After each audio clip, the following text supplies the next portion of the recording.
እግዚአብሔር ይመስገን። እንግዲህ ከኢሳይያስ 66 በኋላ እኔም በተመለከተ ነው፣ ሌሎቹን ሳይሆን ማለት ነው። እና እንዲህ መቼ ነው ከፍርድ መልእክት ወጥቼ ተስፋውን ደግሞ ማውራው መቼ ነው እያልኩ ነው። እና ኤርሚያስም ላይ ሕዝቅኤልም ላይ የሚገጥመኝ እንግዲህ ፍርድና ተግሳጽ ቁጣው ነው ማለት ነው። እና እንትን ነው አስቸጋሪ ነገር ገጥሞኛል። እና እንግዲህ ወደ በኋላ ከምዕራፍ 43 በኋላ ባለው የተስፋ ምዕራፎች ውስጥ የእግዚአብሔርን ደግሞ ምሕረት የእግዚአብሔርን ቸርነት ደግሞ እናያለን። እና እነዚህን ሳስብ በእነዚህ ውስጥ ምንድን ነው እየተማርኩ ያለሁት? እግዚአብሔር ምን ያህል ቢጨክን ነው፣ እንዴት ጽዋው ቢሞላባቸው ነው እነዚህን ሰዎች እነዚህን በተለይ የይሁዳን ደቡቡን ክፍል ኢየሩሳሌምና ይሁዳን። ምክንያቱም ብዙ ታግሷቸዋል። እንደ ባለፉት ጊዜያት እንዳየነው የእግዚአብሔር ትዕግስት ብዙ ነበረ። ሰሜኑን እንኳን በአሦር አሳልፎ ሲሰጥ እነሱ ጋር ይህ ወረራ እንዳይመጣ እንዲመለሱ እግዚአብሔር ብዙ ፈልጓል። ብዙ እግዚአብሔር ታግለዋል፣ ወይም ለነሱ እንትን አድርጎላቸዋል። ሰፊ ልብ አሳይቷቸዋል። ነቢያቶችን በመላክ በመምከር እያሳደዱ ሲገድሏቸው፣ አንዳንዶቹንም ደግሞ ሲቃወሟቸው እግዚአብሔር አሁንም እንትን ይማጸናቸው ነበር። እና በኋላ ቅድም በኋላ የምንመጣበታለን እንደሰማ ነው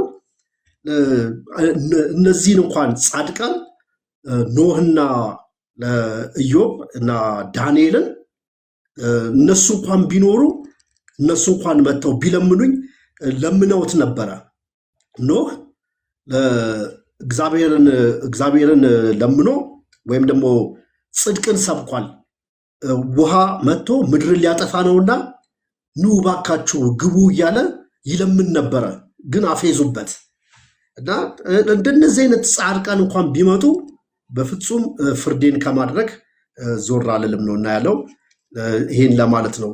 ቆይታዬ እዚህ ላይ ስለሆነ ነው። ባለፈውም እና አሁንም እንግዲህ በእግዚአብሔር ምሕረት አሁንም ደግሞ እነዚህ ሆኖ በሕዝቅኤል መጽሐፍ ውስጥ ያለውን ፍርድና ተስፋ ይዘን እነዚሁን ነገሮች እናያለን። እንግዲህ ከምዕራፍ 13 እስከ ምዕራፍ 15 ላለው ለእነዚህ 3 ምዕራፍ አጠቃላይ የሰጠሁት ርዕስ የኢየሩሳሌም መንፈሳዊ ውድቀትና የማይመለሰው የእግዚአብሔር ፍርድ ማለት ነው።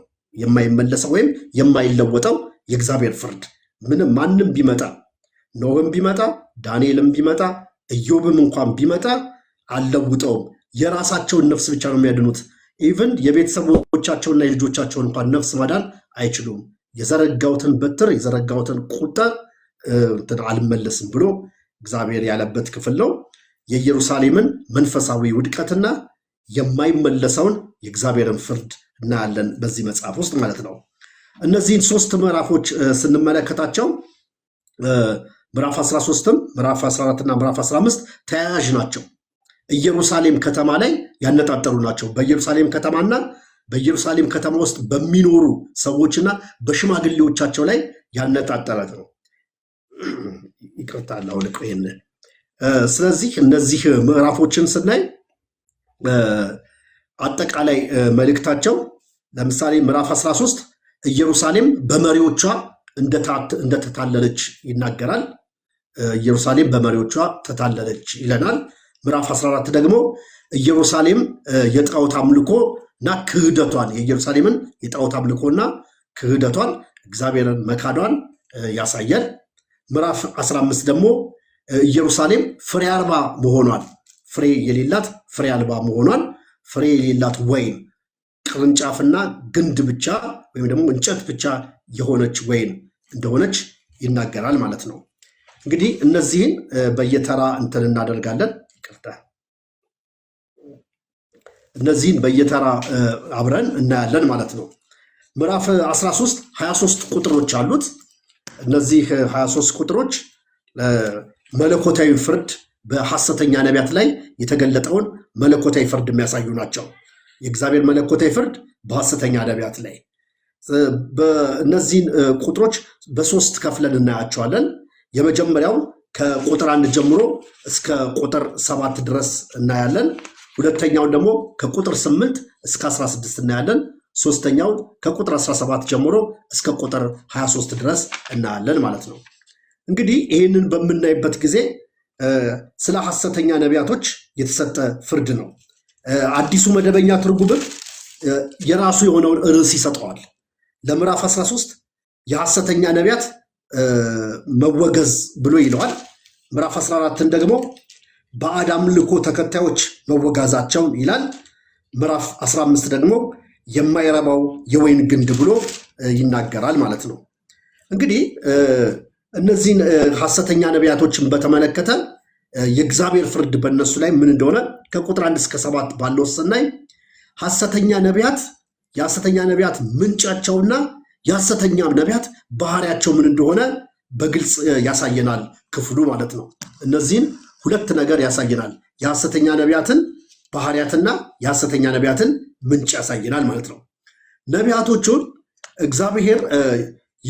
እግዚአብሔርን እየሰሙ ሳይሆን ነው የሚለው ክፍሉ።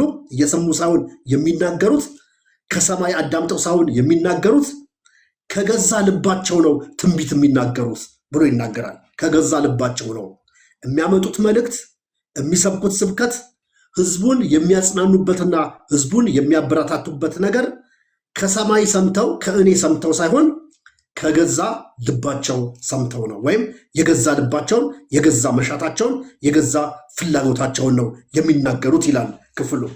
እግዚአብሔር ይሄንን ነው እያሳየ ያለው። ስለዚህ እነዚህ ሐሰተኛ ነቢያት ምንጫቸው፣ የመልእክታቸው ምንጭ ልባቸው ነው። የመልእክታቸው ምንጭ ፍላጎታቸው ነው። የመልእክታቸው ምንጭ ውስጣቸው ያለው መሻት ነው። ተመሳሳይ ይሄንኑ ሐሳብ ኤርሚያስም ላይ አይተናል፣ ኢሳይያስም ላይ አይተናል። ኤርሚያስ ከ25 እስከ 29 በምንመለከትበት ጊዜ ሐሰተኛ ነቢያቶች በዘመኑ የነበሩ ተነስተው እዚህ የምትቆዩበት ጊዜ አብቅቷል፣ አሁን ተነሱና ወደ ምድራችሁ ሂዱ፣ እግዚአብሔር ነፃ አውጥቷቸዋል፣ ጊዜው አብቅቷል ብለው ይናገር። አሁንም ኤርሚያስ ምን አላቸው? መሻታቸውን፣ ምኞታቸውን፣ የራሳቸውን ፍላጎት ነው የሚናገሩት። እኔ አላልኳቸውም፣ እኔ አላኳቸውም ይላል የሰራዊት ጌታ እግዚአብሔር ይላል ማለት ነው። እንግዲህ እነዚህም የልባቸውን ነገር የተናገሩት። ታዲያ የእነዚህ ነቢያት ትንቢት በክፍሉ ላይ እንደተጠቀሰው ምን አይነት ነበረ ብለን ስንል ብሔራዊ ስሜት እንዲኖራቸው ስሜት ቀስቃሽ መልእክት ነው የነበራቸው። ስሜት ቀስቃሽ ነው መልእክታቸው። ምንድን ነው? ይህም ስሜት ቀስቃሽ የሆነበት ምንድን ነው? አንዱ ነገር በምርኮ ውስጥ ያሉት ሰዎች ወደ ምድራቸው እንደሚመለሱና ኢየሩሳሌም እንድትናፍቃቸው የሚያደርግና ስሜታቸውን የሚቀሰቀስ ብሔራዊ ስሜትን የሚያነሳሳ ነው አንዱ የመልእክቱ ይዘት ማለት ነው። ሁለተኛው ሹማምንቶቻቸውን ደስ የሚያሰኝ ነው። ሹማምንቶቻቸውን ደስ የሚያሰኝ ብቻ ሳይሆን የህዝቡን ልብ ትርታ አዳምጠው የሚናገሩና ትንቢት የሚያመጡ ነበሩ። ይሄ ማለት ምን ማለት ነው? እንዴት ነው ይህንን ልናየው የምንገባው? ክፍሉ ምን ይላል? ሰላም በሌለበት ሰላም ይላሉ ይላል። ሰላም አለ ይላሉ። ስለዚህ ለአመፀኛው ለሰላም ነው ይሉታል። በእግዚአብሔር ላይ ለሚሳለቀው፣ ጣዖትን ለሚያመልከው፣ በእግዚአብሔር ላይ ላመፀው፣ ወደኋላ እንዳየ ነው በቤተ መቅደስ ውስጥ ያለውን ሁሉንም ነገር እንደተመለከት ነው። ለእንደዚህ አመፀኛ ህዝብ ተመለስ ከማለት ፋንታ፣ ከመገሰጽ ፋንታ ሰላም ይነግሩታል። እግዚአብሔር ስሙን ጠርተው የሰራዊት ጌታ እግዚአብሔር ሰላም ነው ይላል። ሰላም በሌለበት ሰላም ነው ይላል ብለው ይናገራሉ ብሎ ይነግረናል ክፍሉ። ስለዚህ ታዲያ መልእክታቸው ምንድን ነው? የመልእክታቸው ምንጭ፣ የትንቢቱ ምንጭ ልባቸው ነው። የእግዚአብሔር ልብ አይደለም፣ የነሱ ልብ ነው። እንደገና የመልእክታቸው ደግሞ ይዘት ወይም ደግሞ ባህሪው ምንድን ነው? ሰላም በሌለበት በማባበል በማታለል እንደገና ደግሞ ለጆሮ የሚጣፍጥ ነገር በመናገር ማህበረሰቡን ንስሐ እንዲገባና ወደ እግዚአብሔር እንዲመለስ ከማድረግ ይልቅ በዛው አመፃ እንዲቀጥል ሰላም ነው፣ ሰላም ይሆናል፣ ነፃ ትወጣላችሁ፣ እግዚአብሔር መጥቶ ይታደጋችኋል በማለት ሰላምን ይሰብካሉ። ሰላም በሌለበት ማለት ነው። ስለዚህ የመልእክቱ ምንጭ ከገዛ ልባቸው ነው።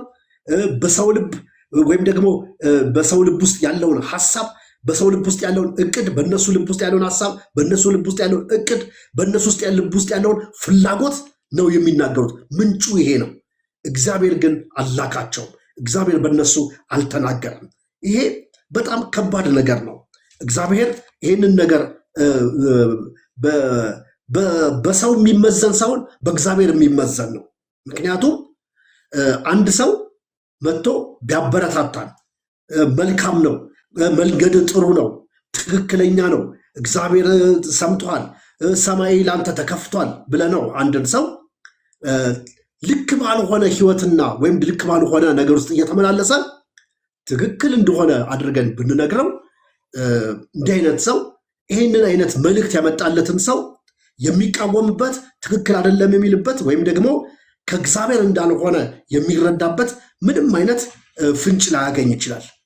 አሁንም የምናየው ትልቁ ክፍተት ምንድን ነው? በዘመናችንም መልእክቶች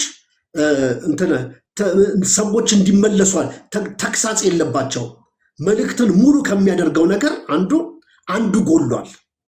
ለምሳሌ እግዚአብሔር ሁለት ማንነት ነው ያለው። በዚሁም በሕዝቅኤልም በኤርምያስም ላይ ስናይ እግዚአብሔር ይቆጣል፣ ይገስጻል፣ ይቆነጥጣል፣ ደግሞ መልሶ ያክማል።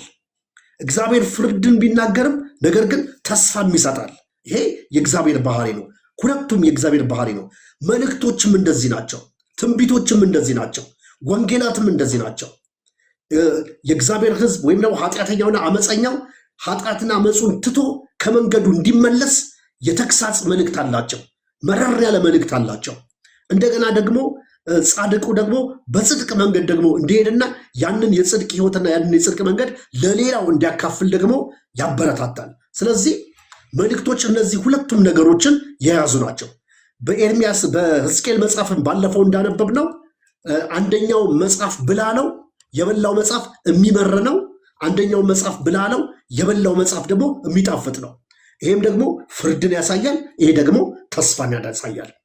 ታዲያ የሐሰተኛ ነቢያት ባህሪያቸው ምንድን ነው? አንዱ ቅድም እንዳነሳ ነው የህዝብን ልብ የሚያነሳሳ የህዝብን ልብ ትርታ አዳምጠው የሚናገሩ ለሹማምንቱ ለባለስልጣኑ ወይም ደግሞ ታላላቅ ለሚሏቸው መልካምን ነገር የሚናገሩ ስሜት ኮርኳሪን ነገር የሚናገሩ ሰላም በሌለበት ሰላም ነው የሚለው አንድ ሳይድ ብቻ ወይም አንዱ ጎንን ብቻ ነው የሚናገሩት።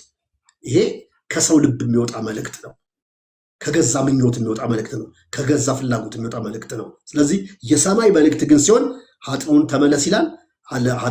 አላግባብ የሚሄደውን እግዚአብሔር ምን ያደርገዋል? እንዲመለስ ይነግረዋል። በአግባቡ የሚሄደውን ደግሞ እግዚአብሔር በርታ ይለዋል።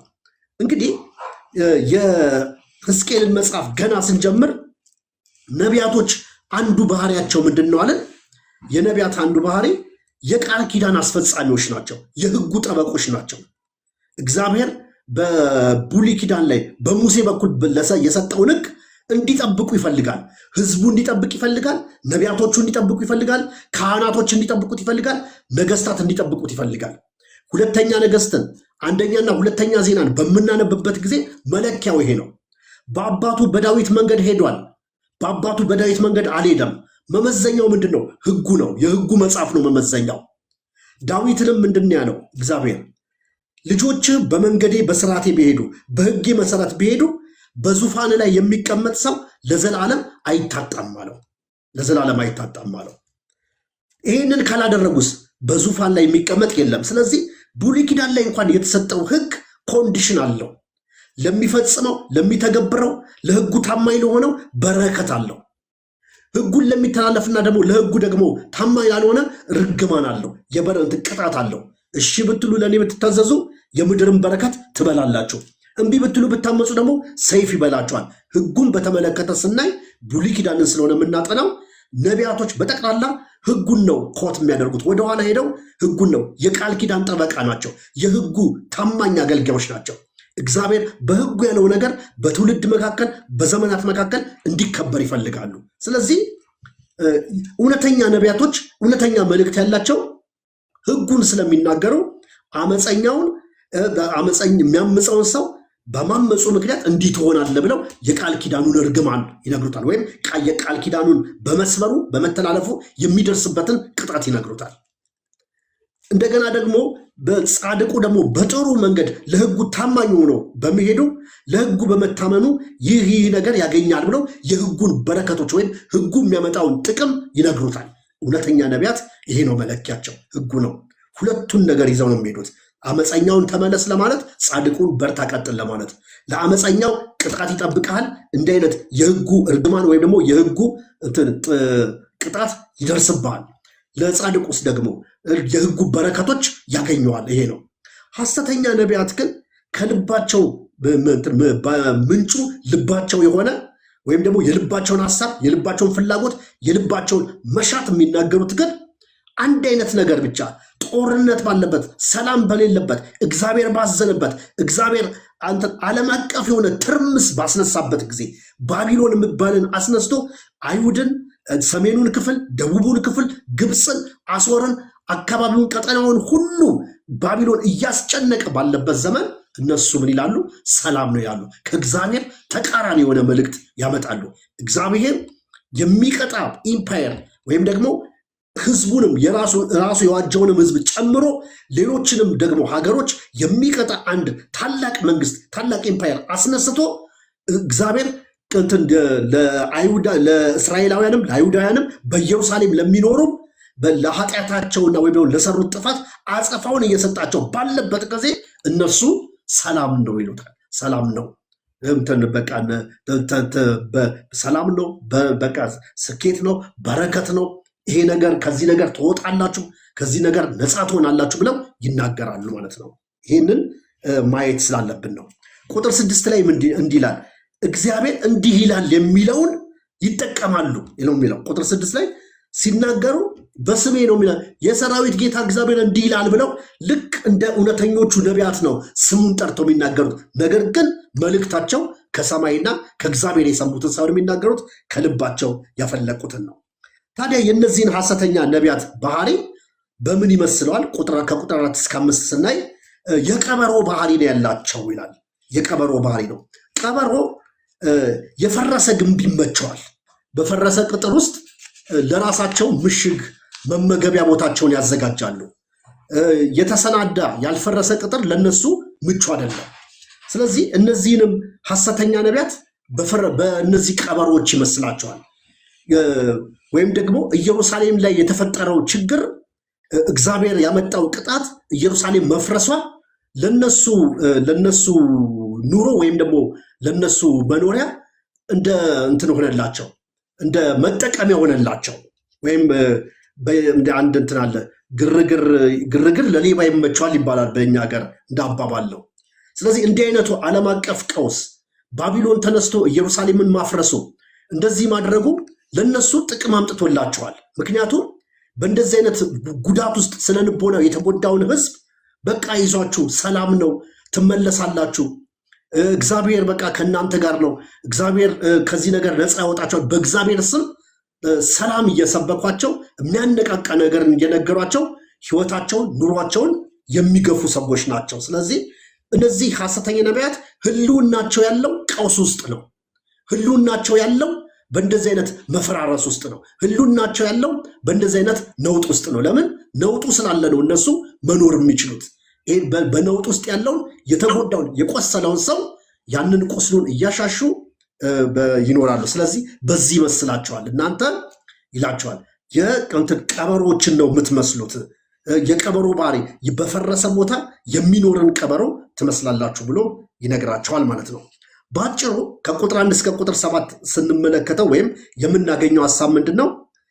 ያላዩትን አየን በማለት እግዚአብሔር ሳይናገረን ተናገረን በማለት የታሪክ ቀውስንና ወይም ደግሞ ማዕበልን ወይም ደግሞ የተነሳውን የእግዚአብሔር ቁጣ በመነሳቱ ምክንያት በህዝቡ ላይ የደረሰውን ውድቀት ያንን ወቅት በመጠቀም የህዝቡን ስነ ልቦናና የህዝቡን ፍላጎት ተጠቅመው የራሳቸውን ጥቅም ለማሳደር ሲሉ ምን ይላሉ?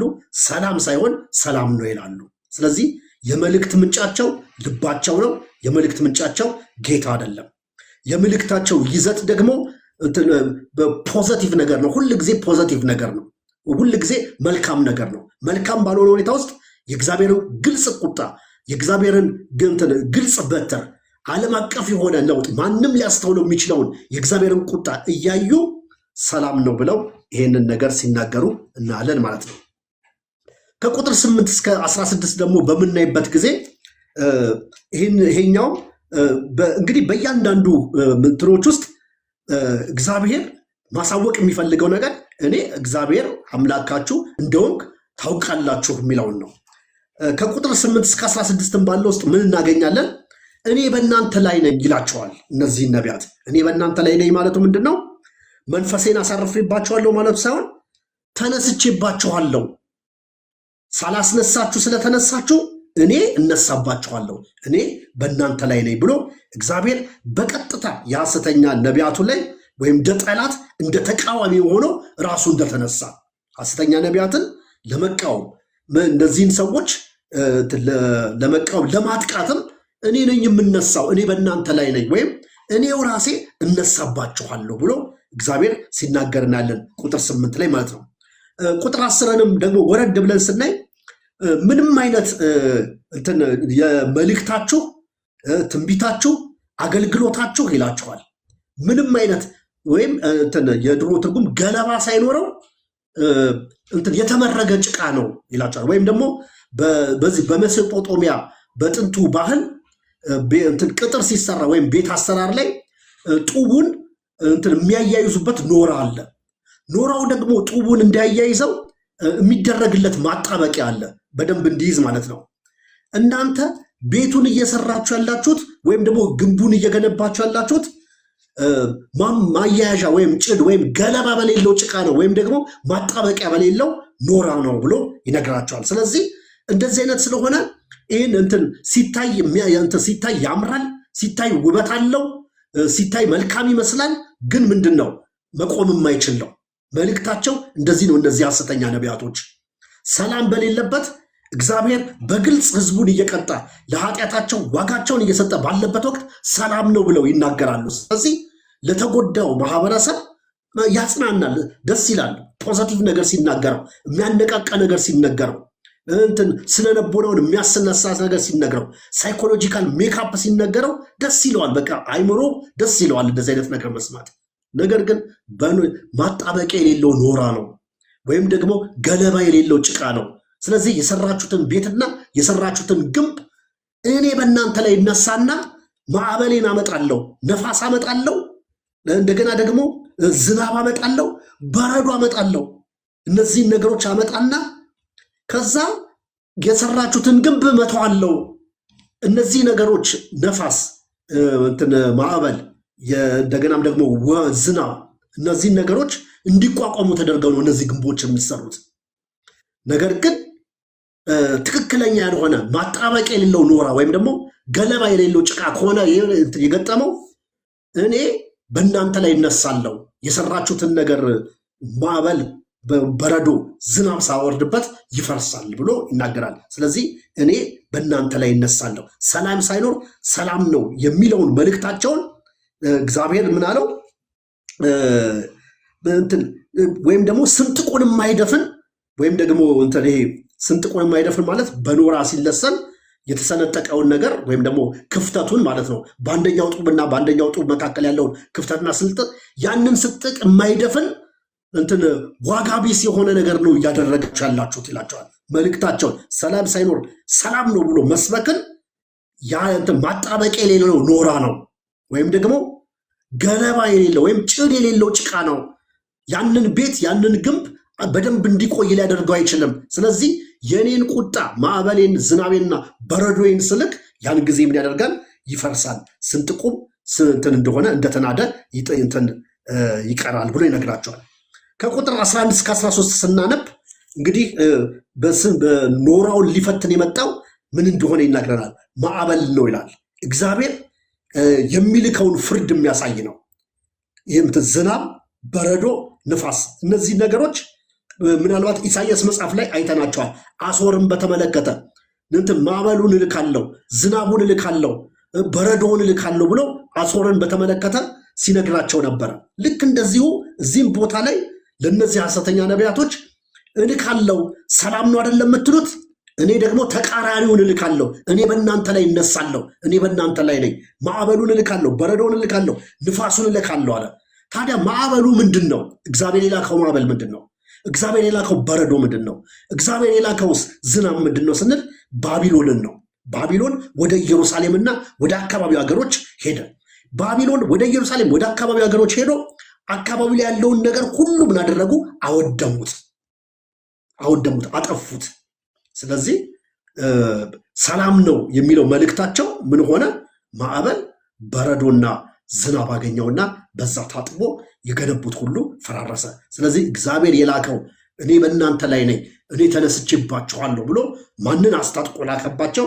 ባቢሎንን አስታጥቆ ላከባቸው ማለት ነው። ስለዚህ በግንቡ ውስጥ ያለውን ስንጥቅ ሊደፍኑ አልቻሉም። ግንቡ እንዳይናድ አጣብቀው በደንብ እንዲያዝ ማድረግ አልችሉም። መልእክታቸው እንደዚህ ቫልዩ የሌለው ነው። መልእክታቸው ውሸት ነው። መልእክታቸው ሐሰት ነው። ከልባቸው ነው ምንጩ፣ ከውስጣቸው ነው ምንጩ፣ ከመሻታቸው ነው ምንጩ፣ ከግል ፍላጎታቸው ነው ምንጩ። ምንጩ እግዚአብሔር አይደለም። ምንጩ ሰማይ አይደለም። ምንጩ እግዚአብሔር ቢሆን የመልእክታቸው ምን ነበረ? ተመለሱ ነበር መልእክቱ ወደ ነበረበት። በኃጢአታችሁ በጣዖት አምልኳችሁ እግዚአብሔርን በድላችኋል፣ አሳዝናችኋል፣ ተመለሱ ነበር መልእክቱ መሆን የነበረበት። ነገር ግን ተመለሱ ከማለት ፋንታ እያወቁ ህዝቡ ያሉበትን ሁኔታ እያወቁ ምን አደረጉ? ሰላም ነው ብለው ሰላምን አወጁላቸው ማለት ነው። እንግዲህ ዋናው ሐሳቡ የእግዚአብሔር እውነተኛ ፍርድ ሲመጣ ማናቸው የሐሰት ፈተናና የሐሰት ተስፋ፣ የሐሰት ትንቢት፣ ማንኛውም ነገር ቦታ እንደሌለው የሚያሳይ ነው። ታዲያ እስከ ቁጥር 16 ሐሰተኛ ነቢያትን መልእክታቸውን ይሄን ይመስላል። ማጣበቂያ የሌለው ኖራ ነው፣ ወይም ደግሞ ገለባ የሌለው ጭቃ ነው፣ ስንጥቁን መሸፈን የማይችል ነው። እኔም ደግሞ ማዕበሌን አምጥቼ ምን አደርገዋለሁ? የሰራችሁትን አፈርሰዋለሁ እንዳለ ሁሉ ከቁጥር 17 እስከ 23 ደግሞ ስንመለከት ከወንዶቹ ነቢያት ይነሳና ወደ ሴቶች ሐሰተኛ ነቢያት እግዚአብሔር ፊቱን ያዞራል። ይሄ ደግሞ ሌላው አስገራሚው ነገር ነው። እነዚህ ሐሰተኛ ነቢያት በእስራኤል ባህል ውስጥ እንደው እውነተኛ ነቢያትን እንኳን በሴት ጾታ አናገኝም ብዙ። ምናልባት ዲቦራ ነቢይ ከሆነች መሳፍንት መጽሐፍ ላይ ዲቦራን እናገኛለን። ስለዚህ እዚህ ቦታ ላይ ግን ሌሎች ሴቶች ነቢያት ነበሩ። ከወንዶች ወደ ሴቶች ነው እግዚአብሔር ፊቱን ያዞረው። እነዚህ ደግሞ የሚገርመው ሴቶቹ ባህሪያቸው ምንድነው? ልክ እንደ ወንዶቹ ከገዛ ልባቸው ነው የሚናገሩት ይላቸዋል። መልእክት የሚናገሩት መልእክት የሚያመጡት የገዛ ልባቸውን ነው፣ የገዛ ፈቃዳቸውን ነው፣ የገዛ ፍላጎታቸውን ነው፣ የገዛ መሻታቸውን ነው። በህይወት መኖር ያለበትን በህይወት መኖር የሌለበትን ለማኖር የተጠመዱ ናቸው። በህይወት መኖር የሌለበትን ለማኖር የተጠመዱ ናቸው። በህይወት ደግሞ መኖር ያለበትን ለመግደል የተጠመዱ ናቸው። እነዚህ ሴቶች ነቢያት እዚሁ ክፍል ላይ ባህሪያቸውን በደንብ ስለሚነግረን ቁጥር 18 ላይ ምን ይላል? እነዚህ ሴት ነቢያቶች በክንድ የሚታሰሩ ክታቦች አሏቸው። በክንድ የሚታሰር ክታብ ብቻ ሳይሆን ግንባር ላይ የሚታሰርም መሸፈኛ ገመድ አላቸው። እነዚህ በጥንቱ ዓለም በባቢሎናውያን በዛ ሜሶጶጣሚያ አካባቢ ለመተትና ለአስማት ለጥንቆላ የሚጠቀሙባቸው ማቴሪያሎች ናቸው። ስለዚህ ክንዳቸው ላይ በማሰር ግንባራቸው ላይ በማሰር እግዚአብሔር የቀጣውን ህዝብ ቅጣቱ እንዳያገኘው በሰላም ነው የምትኖረው፣ ሰላም ነው የሚሆንልህ ብለው ይደግማሉ። እንደገና ደግሞ እግዚአብሔር ደግሞ በሰላም ኑር ያለውን እንዳይኖር ያደርጋል፣ እንዳይኖር ይፈልጋሉ። ስለዚህ እግዚአብሔር ምን አላቸው? ከክንዳችሁ ላይ ወስደዋለሁ ጨርቁን፣ ከግንባራችሁም ላይ ወስጄ ምን አደርገዋለሁ? እቀዳድደዋለሁ፣ እበታትነዋለሁ፣ ሟርታችሁን አፈርሰዋለሁ፣ አስማታችሁን አፈርሰዋለሁ፣ ጥንቆላችሁን አፈርሰዋለሁ ብሎ ይነግራቸዋል። ልክ እንደ ወንዶቹ ነቢያት የወንዶቹን ነቢያት ሰላም ነው መልካም ነው አይዟችሁ የሚለውን ማበረታቻቸውን እፈትነዋለሁ። በምን? ባቢሎንን ልክ ይፈትነዋለሁ። በረዶ ነፋስና ዝናብ ልኬ እፈትነዋለሁ፣ በዛ ጠራርጌ ወስደዋለሁ እንዳለ ሁሉ እነዚህንም ምን አደርገዋለሁ? እኔ እቀዳድደዋለሁ፣ እኔ እንትን አደርገዋለሁ፣ አረክሰዋለሁ ብሎ እግዚአብሔር ይናገራል። ከዛ እግዚአብሔር እንደው ምንድን ነው የሚላቸው? እነዚህን ሴቶች በእነዚህ ሴቶች ጫናና ወይም ደግሞ በእነዚህ ሴቶች ጭቆና ውስጥ ያሉትን በመተታቸውና በእነሱ እንትን ውስጥ ጭቆና ውስጥ ያለውን ሰው በምን ይመስለዋል? በወጥመድ እንደተያዘች ወፍ ይመስለዋል። ስለዚህ መጥቼ እኔ ወጥመዱን ከፍትላትና ወፏን እንድትበር አደርጋታለሁ። እነዚህ እንደ ወፍ እነዚህ ኢኖሰንት የሆኑትን ሰዎች ንጹሐን የሆኑትን ሰው ለእኔ መኖር የሚፈልጉትን እኔን የሚወዱኝን ሰዎች ወይም ደግሞ እንደ ቅሬታ የሆኑትን ሰዎች አፍናችሁ የያዛችኋቸውን በመተት ጉልበት ክንዳችሁ ላይ ባሰራችሁት ገመድና ግንባራችሁ ላይ ባሰራችሁት ገመድ በዚህ መተት አስራችሁና አስጨንቃችሁ የያዛችኋቸውን እኔ ነፃ አወጣችኋለሁ። ወንተኑ ወጥመዱን ከፍቼ ወፍ እንደምታመልጥ እንደምትበር እንዲበሩና እንዲያመልጡ ነፃ እንዲሆኑ አደርጋቸዋለሁ ብሎ እግዚአብሔር ይናገራል። ይህ ምንድነው? ይህ ነፃነት ምንድነው ብለን ስናይ እግዚአብሔር አሁንም ባቢሎናውያንን ነው እንደ መሳሪያ የሚጠቀመው፣ እንደ መሳሪያ። ስለዚህ ባቢሎናውያን ሲመጡ እውነተኛ ነብይ የለ፣ ሐሰተኛ ነብይ የለ፣ እንደ ጎርፍ ናቸው፣ እንደ ማዕበል። በዕንባቆም መጽሐፍት ላይ ፈረሶቻቸው ከነብር ይልቅ ፈጣኖች ናቸው ስለተባሉ የተነገራቸው ንጉሱ ናቡከደነጾር የነገራቸውን ብቻ ወይም የባቢሎን ኢምፓየር የሚፈልገውን ነገር ብቻ የሚያስፈጽሙ ናቸው። ማንንም የሚሰሙ አይደሉም። ስለዚህ በእነዚህ ባቢሎናውያን እንደ ጎርፍ እንደ ማዕበልና እንደገና ደግሞ እንደ በረዶ እንደ ዝናብ በሚሆነው ነገር በእንደዚህ አይነት በዚህ ባቢሎን በተባለው በዚህ ታላቅ ኢምፓየር ምን አደርጋችኋለሁ? መታችኋለሁ። ክንዳችሁ ላይ ያሰራችሁትን እበጣጥሰዋለሁ። ግንባራችሁ ላይ ያለውንም ክታብ እኔ እቀዳድደዋለሁ። ከዛስ በኋላ የጨቆናችኋቸው የያዛችኋቸውን ነፃ አወጣችኋለሁ ብሎ እግዚአብሔር ይናገራል ማለት ነው። ስለዚህ በምዕራፍ 13 ውስጥ የምናገኘው ምንድን ነው? የኢየሩሳሌምን ነቢያት በተመለከተ እነሱ ያለውን ፍርድ ነው የምናየው ማለት ነው። የነቢያቶቿን የኢየሩሳሌም መንፈሳዊ ውድቀትና የማይመለሰውን የእግዚአብሔርን ፍርድ ነው የምናየው እንደ መጽሐፍ። በምዕራፍ 13 ላይ ደግሞ ምንድነው? መለኮታዊ ፍርድና ሐሰተኛ ነቢያት ነው። በሐሰተኛ ነቢያት ላይ የምናየው ምንድነው? የእግዚአብሔርን መለኮታዊ ፍርድ ነው ማለት ነው። ምዕራፍ 14ም ልክ እንደዚሁ 23 ቁጥሮች አሉት። የኢየሩሳሌም የጣዖት አምልኮና ክህደት የሚያሳይ ነው። ምዕራፍ 14ም ደግሞ በጣም የሚገርመው ምንድነው? ባለፈው እንዳየነው ምዕራፍ 8 ላይ እንደተመለከትነው ምዕራፍ 8 ላይ የኢየሩሳሌም ሽማግሌዎች ወደ ሕዝቅኤል መጥተው እነሱ በመጡ ጊዜ እግዚአብሔር ምን አሳየው? ለሕዝቅኤል ራእይ ያሳየው። እነሱ ባሉበት ራእይ ያሳየው። መቅደስ ውስጥ ያለውን የጣዖት አምልኮ አሳየው። አሁንም እዚህ ቦታ ላይ የምናገኘው ምንድነው? ምዕራፍ 14 ላይ የኢየሩሳሌም ሽማግሌዎች የተከበሩ ሽማግሌዎች ወደ ሕዝቅኤል መጡ። ከእግዚአብሔር መስማት እንፈልጋለን ብለው መጡ። መፍትሄ እንፈልጋለን ብለው መጡ። በተፈጠረው ነገር ግራ ተጋብተናል። ይሄ የሆነብን ነገር ምንድን ነው? ስለዚህ መስማት ወይም ደግሞ ከእግዚአብሔር መስማት እንፈልጋለን፣ እግዚአብሔር ለእኛ የሚናገረውን ነገር ማድመጥ እንፈልጋለን ብለው በሕዝቅኤል ፊት መጥተው ተቀመጡ። ሕዝቅኤል ጋር ተቀመጡ።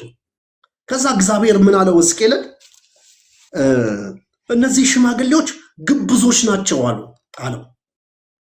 እውነት ከኔ ለመጠየቅ የመጡ ይመስልሃል አለው። ጣዖታትን በልባቸው ተሸክመው ወይም ጣዖታትን በልባቸው አንግሰው ነው አንተ ጋር የመጡት። ደብል ስታንዳርድ ያላቸው ሰዎች ናቸው፣ ወይም ደግሞ ድርብ ዋስትና የሚፈልጉ ናቸው ለኑሯቸው ወይም ደግሞ ለህይወታቸው። ከእግዚአብሔር ካላዋጣ ከጣዖታት ምን የሚፈልጉ ናቸው? ዋስትና የሚፈልጉ ናቸው። የሰላም ዋስትና፣ የኢኮኖሚ ዋስትና፣ ከሁለት አንዱ እንደው ይሄ ግድ የለም ከሁለት አንዱ ይባላል። እንዲህ አይነት አለ፣ እንዲህ አይነት አስተሳሰብ አለ። አንድ ነገር ብቻ ለምን ታደርጋለህ? ባላንስ አድር፣ ሚዛን ስራ፣ ወይም መሀል ሰፋሪ አይነት አቋም ማለት ነው። ይሄ ካልሆነ ይሄኛው፣ ይሄኛው ካልሆነ ይሄኛው። ስለዚህ ጣዖታትን በልባቸው ይዘው ለጣዖት ያጥናሉ፣ ለጣዖት ይሰግዳሉ፣ ጣዖታትን ተስፋ ያደርጋሉ። ለኢኮኖሚያቸው፣ ለኑሯቸው፣ ለሚያስፈልጋቸው ነገር ጣዖታትን ተስፋ ያደርጋሉ። በምድሪቷ ላይ በሰላም ለመቀመጥ ጣዖታትን ተስፋ ያደርጋሉ። ግን እስኪ ለምንድን ነው ነገሩ እግዚአብሔርስ ምን ይላል ብለው እንደገና ወደ ሕዝቅኤል መጥተው ሕዝቅኤል ፊት ከዛ እግዚአብሔር ልብን አይደለ እግዚአብሔር የሚያየው ልባቸውን አየው። እነዚህ ግብሶች ናቸው። እነዚህ የመጡት ሰዎች በልባቸው ጣዖታትን ያኖሩ ናቸው አለው እግዚአብሔር። እነዚህ ሽማግሌዎች ጣዖትን የጣዖትን መቅደስ ሰርተው እያመለኩ የነበሩ ናቸው። አሁን ደግሞ በልባቸው ውስጥ ጣዖት አለ። የጣዖት አምልኮን ማንገስ ወይም ደግሞ ክህደት ፈጽሟል። ግን እግዚአብሔር ጋር መጥተው ደግሞ መስማት እንፈልጋለን ይላሉ እና ሁለት አይነት ስታንዳርድ ያላቸው ናቸው። እግዚአብሔርም ልክ ነው። እግዚአብሔርም እንቆቅልሽ ይፈታል፣ ጣዖታትም እንቆቅልሽ ይፈታሉ።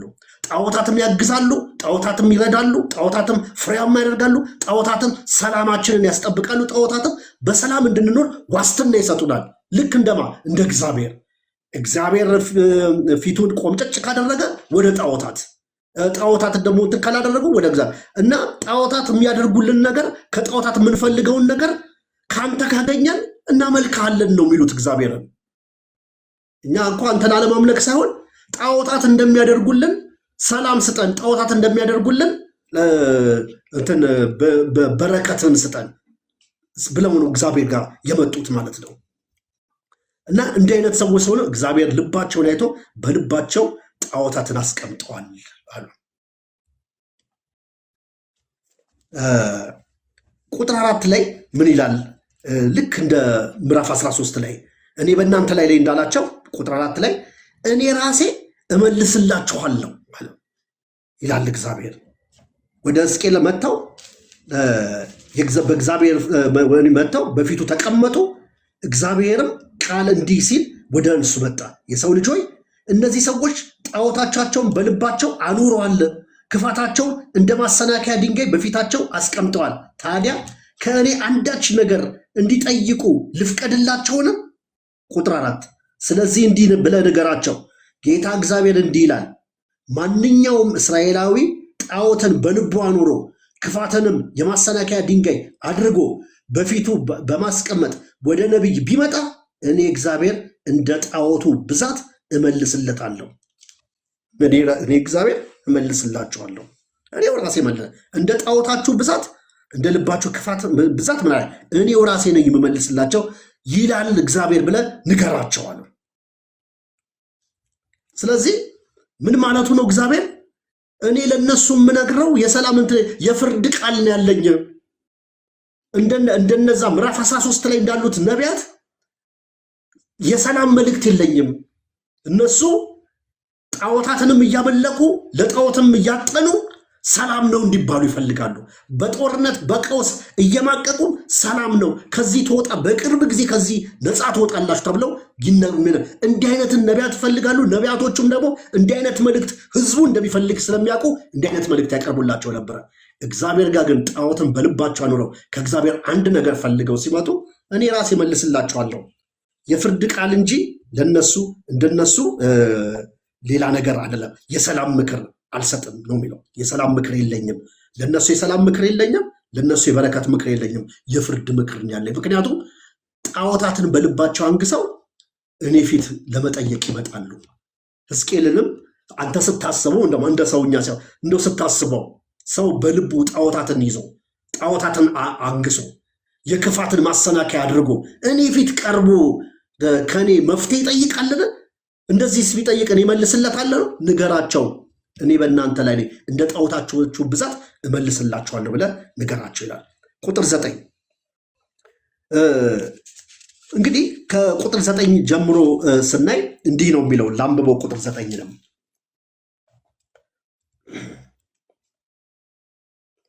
በፊቴ ክፋት በዚህ ሰው እመልሳለሁ መቀመጫና መተረቻ አደርገዋለሁ ካለ በኋላ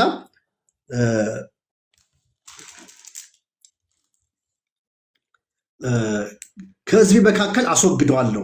በዚያን ጊዜ እኔ እግዚአብሔር እንደሆንኩ ያውቃሉ። ነቢዩ ትንቢት ይናገር ዘንድ ቢታለል ያንን ነቢይ ያታለልሁ እኔ እግዚአብሔር ነኝ። ክንዴን በእርሱ ላይ አነሳለሁ፣ ከሕዝቤም ከእስራኤል መካከል አጠፋዋለሁ ብሎ ይናገራል እግዚአብሔር። ስለዚህ ሕዝቡ እውነትን እምቢ ካለ እግዚአብሔር በራሳቸው ውሸት እንዲጠፉ አደርጋቸዋለሁ ብሎ እግዚአብሔር ይናገራል። ስለዚህ አንድ ነቢይ ተነስቶ ማይሆን ነገር ሰላም ሳይኖር ሰላም ነው ብሎ እንደዚህ ካለ በቃ እኔ ነኝ ይህንን ያነሳሳሁት፣ እኔ ደግሞ ለዛ ነቢይ ምኑን እሰጠዋለሁ? አጸፋውን እሰጣለሁ፣ እኔው ራሴ እነሳበታለሁ ብሎ እግዚአብሔር ተናገረ።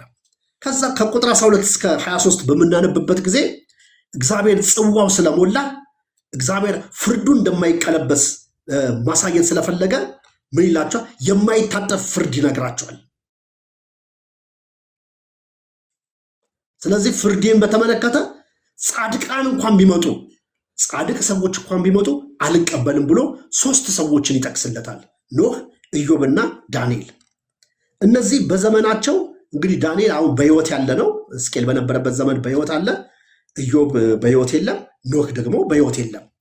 እነዚህ በዘመናቸው መልካም ስራ የሰሩ ሰዎች ናቸው። ለምንድን ነው እነዚህ 3ቱ ጻድቃን የተመረጡት ብለን ካልን እነዚህ ብቻ ስለሆኑ ሳይሆን ሌሎች ጻድቃን ብዙ አሉ። በብሉይ ኪዳን ብዙ አባቶች አሉ።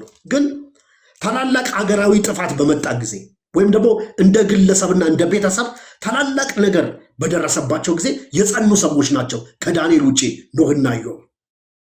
ኢዮብ ያን ሁሉ መከራ ታግሶ ልጆቹ ሞተው ሀብቱ ጠፍቶ ከእግር ጥፍሩ እስከ ራስ ፀጉሩ በቁስል ተመቶ ይሄ ሁሉ ነገር ሆኖ የጸና ሰው ነው ኢዮብ። ኖህ ደግሞ አንተን ዓለም አቀፍ የሆነ ታላቅ ሀገራዊ ጥፋት መጥቶ የጥፋት ውሃ መጥቶ የጸና እሱና ቤተሰቡን ያስመለጠ ሰው ነው ኖህ። 8 ሰው አስመልጧል ከጥፋት ውሃ፣ ራሱን፣ ሚስቱን፣ ቤተሰቡን፣ ልጆቹን አስመልጧል። አሁን ግን ኖህ ራሱ ቢኖር ልጆቹን ማስመለጥ አይችልም። በዚህኛው ሲዝን አለ እግዚአብሔር ልጆቹ አያመልጥም፣ ሚስቱም አታመልጥም፣ ልጆቹም አያመልጡም። የልጆቹ ሚስቶች 8 ሰው እኮ ይዞ ነው የገባው። ልጆቹን ከነ ሚስቶቹን ይዞ የገባው አያመልጡም። ኖህ ቢኖርም የራሱን ህይወት ብቻ ነው ጻድቅ በሙሉ የሚያስመልጠው። ፍርዴ የማይታጠፍ ነው፣ ቁጣዬ የማይታጠፍ ነው። እነዚህ ሰዎች ራሱ ቢኖሩ አላጥፈም። ለምንድን ነው? በጥንቱ ማህበረሰብ በእስራኤላውያንም ዘንድ እግዚአብሔር ስለ ጻድቃን ሲል ከሚያመጣው ጥፋት ይመለሳል የሚል ሐሳብ ነበራቸው። ለዚህም እውነተኛ መሰረት አላቸው። ለምሳሌ አብርሃምን ስናይ ሰዶም ላይ ጥፋት እንዳይመጣ ከእግዚአብሔር ጋር ተከራከረ። የእግዚአብሔር ወዳጅ ስለነበረ ተከራከረው።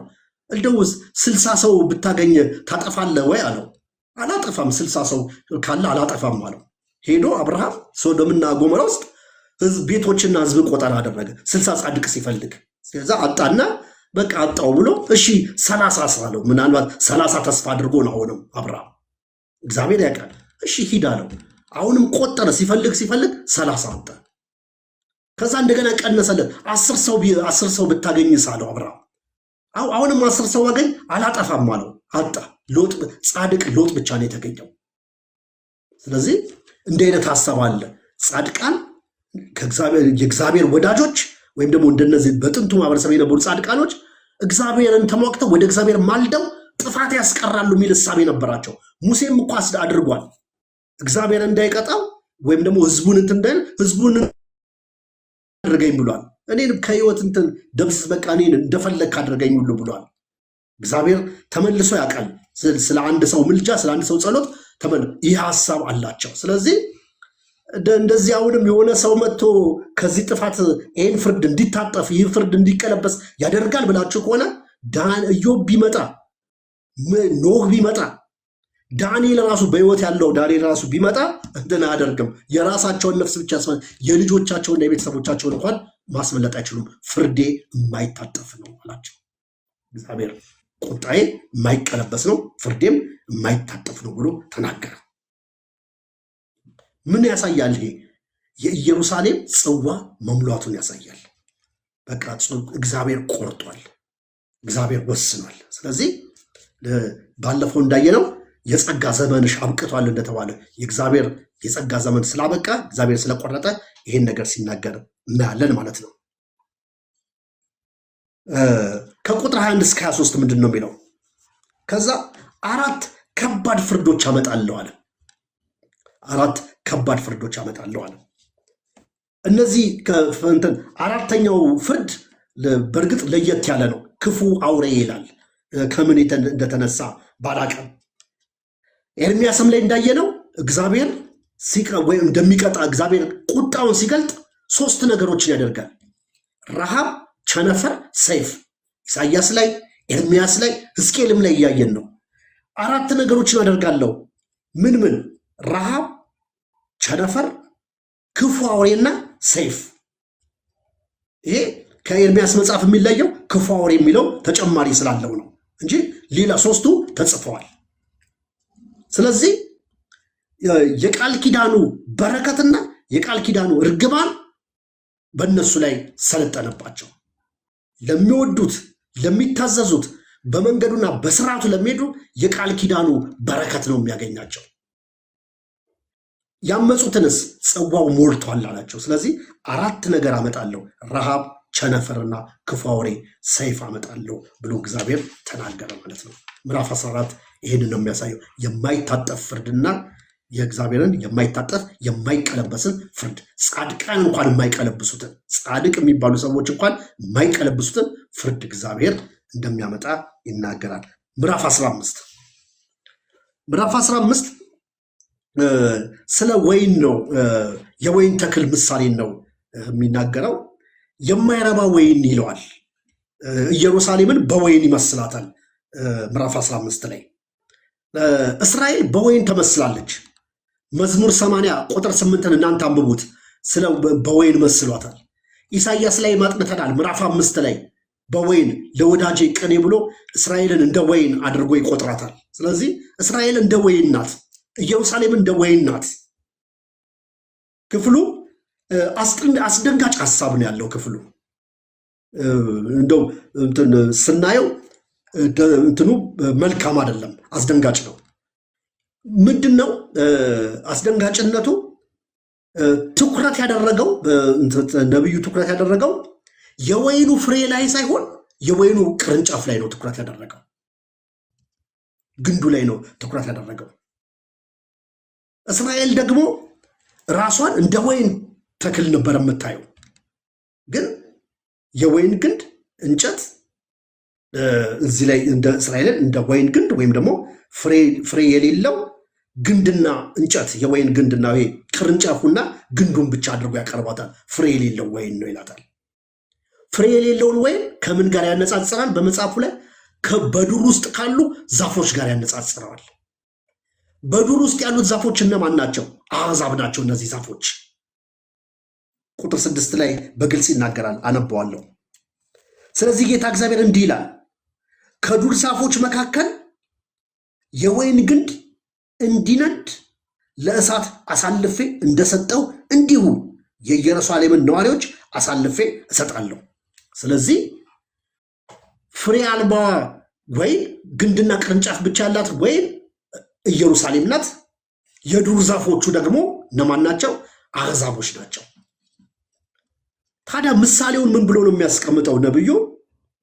አንድ የወይን ዛፍ፣ አንድ የወይን ተክል የወይን ፍሬ ከሌለው ከነዚህ ከዱር ዛፎች ጋር ሲነጻጸር ከዱር ዛፎቹ እንዲበልጥ የሚያደርገው ከዱር ዛፎቹ የበለጠ ጥበቃ የበለጠ ጥንቃቄ እንዲደረግለት። ምክንያቱም ምዕራፍ 5 ላይ እንደ ወይን ይቆጥራትና ቅጥር ቀጠርኩላት ይላል፣ ኮተኮትኳት ይላል፣ ፍግን ጨመርኩላት ይላል። ግን ውጤቱ ስታፈራ ቆምጣጤ ያፈራች ነው የሚለው። ስለዚህ ፍሬ ቢኖረሽ አንቺ ኢየሩሳሌም ፍሬ ቢኖረሽ ከዱር ዛፎቹ ይልቅ አንቺን እንከባከብ ነበረ፣ እጠብቅሽ፣ ቅጥር እሰራልሽ ነበረ። ቀበሮ እንዳይበላሽ ቅጥር እሰራልሽ ነበረ። ክፉ አውሬው እንዳያገኝሽ ቅጥር እሰራልሽ ነበረ። ረሃብ፣ ቸነፈር፣ ሰይፍ እንዳያገኝሽ ቅጥር እሰራልሽ ነበር። ግን ፍሬ የለሽም። ስለዚህ ፍሬ የሌለውን ወይን ደግሞ ከዱር ዛፎች ጋር ሳነጻጽር አለ። ሲያነጻጽር ነብዩ የዱር ዛፍ እኮ ለቤት መስሪያ ይሆናል፣ ለመቃን ይሆናል፣ ልዩ ልዩ አገልግሎቶች አሉት። ማን ነው ከእናንተ በወይን ግንድ ወይም በወይን ቅርንጫፍ ቤት የሚሰራ ሰው ማን ነው? ዕቃ የሚያንጠለጥል ሰው ማን ነው? ማገር የሚያደርገው ሰው ማን ነው? የወይን ቅርንጫፍ። የወይን እኮ ቅርንጫፍ የወይን ግንድ ለማገርነት አይሆን፣ ለቤት መስሪያ አይሆን፣ ጥንካሬ የለው፣ እድሜ የለው፣ ከንቱ ገለባ ባዶ ነው። ስለዚህ ቤት መስራት የሚፈልግ ሰው ወይም ደግሞ ዕቃ ማንጠልጠያ የሚፈልግ ሰው ማገር የሚፈልግ ሰው የወይንን ግንድ ሳይሆን የሚወስደው ምንን ነው የሚወስደው? ወደ ዱር ዛፎች ሄዶ አስተማማኝ የሆኑ እንጨቶችን ጠንካራ የሆኑት እንጨቶችን ከዱር ዛፍ መርጦ ምን ያደርጋል? ይወስዳል። ስለዚህ ፍሬ ስለሌለሽ ወይንሽ ስላላፈራ ያንቺ ቅርንጫፍነትና ያንቺ ግንድ ምንም ፍሬ ዋጋ ቢስ ነው። ከአንቺ ይልቅ አሕዛቦቹ ባጭሩ ምንድነው? ያለ እኔ ያለ አምላክሽ ያለ ፈጣሪሽ ያለ እኔ ያለ እግዚአብሔር አንቺ ኢየሩሳሌም ማለት ፍሬ የሌለው ወይን ነሽ። ለምንም የማትሆኚ ቤት አይሰራብሽም፣ ማገር አትሆኝም፣ ዕቃ ማንጠልጣይ አትሆኝም፣ ለምንም ነገር ማትፈለጊ። እድል ፈንታሽ ምንድነው? ሰዎች ምናልባት ሙቀት ሲፈልጉ እንደ ጭራሮ ሰብስበው ያነዱሻል። ማንም ዝግባውንና ጥዱን ከዱር ቆርጦ አያነደውም። ዝግባውንና ጥዱን ግን ቤቱን ይሰራበታል፣ ማገር ያደርገዋል፣ ዕቃ ያንጠለጥልበታል። ለምን? ጠንካራ ነውና። ያንቺ ጥንካሬ፣ ያንቺ ውበት፣ ያንቺ ተፈላጊነት፣ ያንቺ ጥበቃ፣ ያንቺ እንክብካቤ ሊኖር የሚገባው ፍሬ ቢኖርሽ ነው። ወይን ቢኖርሽ ኖሮ ፍሬ ቢኖርሽ ኖሮ እንክብካቤ ይደረግልሻል። አሁን ግን ፍሬ የለሽም። በምንሽ ነው ከአሕዛብ ከዱር ዛፎች ጋር የምትነጻጸሩና የምትወዳደሩ ብሎ እግዚአብሔር ይነግራታል። ስለዚህ ፍሬ የሌለው ፍሬ አልባ የሆነችውን የማይረባውን የወይን ግንድ ኢየሩሳሌም ናት ይላታል። ለምንም የማትጠቅም እድል ፈንታዋ መጨረሻዋ ፍጻሜዋ በእሳት መቃጠል የሆነ። ስለዚህ እንደዚህ አይነት ወይን ትርፉ በእሳት መቀጠል ነው፣ ፍሬ አልባ መሆን ነው። ወይም ፍሬ አልባ ህይወት ዋጋ ያሰጣል፣ ለእሳት ይዳርጋል።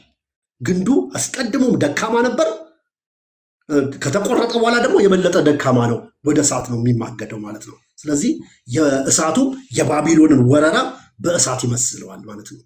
ግንዱን ሊያቃጥል እንደመጣ እሳት። ፍሬ ቢኖረውስ ኖሮ እሳት እንዳይነካው የባቢሎን ወረራ እንዳይነካው እግዚአብሔር ራሱ ፍሬው እንዳይበላ ይጠብቃት ነበረ፣ ይንከባከባት ነበረ፣ ይጋርዳት ነበረ። ስለዚህ ኢየሩሳሌም ፍሬ አልባ የሆነች ወይን ናት፣ ወይም ደግሞ ፍሬ የሌላት ወይን ናት ብሎ በዚህ መልኩ ይገልጻል። 8 ቁጥር ነው ያለው፣ ግን ጠንካራ መልእክት ነው።